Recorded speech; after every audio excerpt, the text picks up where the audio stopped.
Muallem की हैसियत से होते थे और सहाबा आ कर आपसे कुरान सीखते थे, आपसे इल्म सीखते थे। मेरे भाइयों बुजुर्गों, ये उलमा आपको क्यों दिए गए हैं?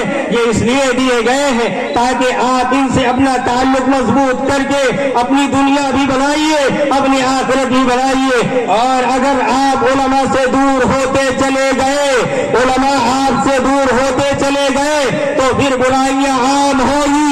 जिस तरह आप याद कीजिए दौरे ईसा को, हजरत ईसा अलैहिस्सलाम आसमान पर उठाए गए, पौने 600 साल तक नबी नहीं आया, कोई दीन की बात बताने वाला नहीं आया।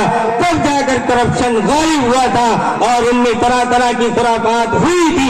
आज भी अगर उलमा को अपने सर का ताज नहीं बनाएंगे, उलमा को हिकारत से देखेंगे, जिल्लत की निगाह से देखेंगे, उनकी तौहीन करेंगे, तो याद रखिए एक वक्त ऐसा आएगा कि आप कब्र में लिटाए जाएंगे उलमा की तौहीन की बदौलत। अगर आपकी कब्र खोल कर देखी जाए तो आप किबले से बेकिबला पड़े हुए होंगे।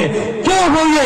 इसलिए कि आपने उलमा दीन की तौहीन की थी। इसलिए मेरे भाइयों बुजुर्गों, ये जो प्रोग्राम किए जाते हैं, जलसों का जो इनेकाद किया जाता है, ये रस्मी मत समझिए कि एक रबीउल अव्वल का महीना आया और फिर रस्म चल पड़ी, फला जगह आज प्रोग्राम, फला जगह प्रोग्राम। अगर इन प्रोग्रामों से इबरत हासिल नहीं की गई, इनसे सबक नहीं लिया गया और इन प्रोग्रामों में जो बातें बयान की गई उसके मुताबिक अपने आप को ढाला नहीं गया, तो आपका आना बेसूद है। आप खाली जहन होकर आए थे और खाली जहन होकर चले गए। इन प्रोग्रामों से आपको कोई फायदा नहीं हुआ।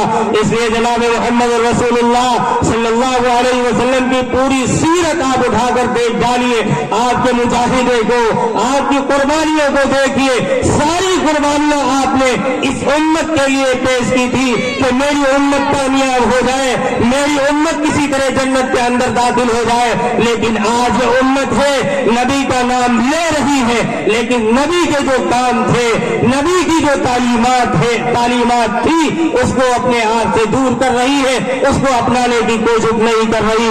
इसलिए मेरे भाइयों बुजुर्गों, अगर हम चाहते हैं कि जो दौरे जाहिली था, उस जो दौरे जाहिली जनाब मोहम्मद रसूलुल्लाह सल्लल्लाहु अलैहि वसल्लम ने बताते खुद खत्म किया था, आज जो दौर चल रहा है पढ़ा लिखा दौर है, इस दौर को अगर कोई चीज खत्म कर सकती है तो जनाब मोहम्मद रसूलुल्लाह सल्लल्लाहु अलैहि वसल्लम की तालीमात खत्म कर सकती है।